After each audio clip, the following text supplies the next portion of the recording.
My grandson told me about this. Got a fidget for Christmas.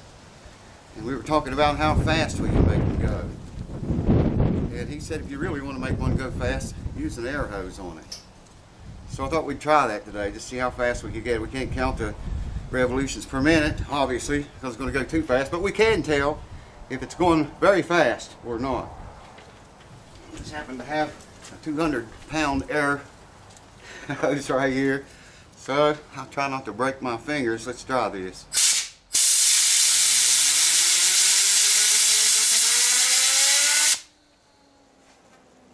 Wow. Wow, man.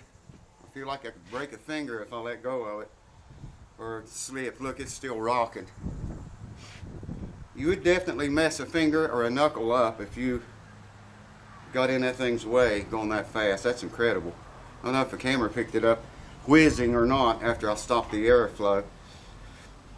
That's 200 pounds, folks.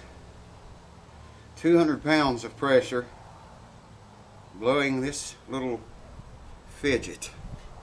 Alright, let's try it the other direction. I turned it over. I want to make sure I got a hold of the thing good, because once you start going, here we go.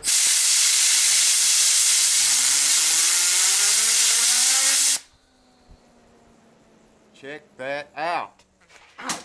Wow. Well, it's done now. Woo! The boogity ball. Hold on.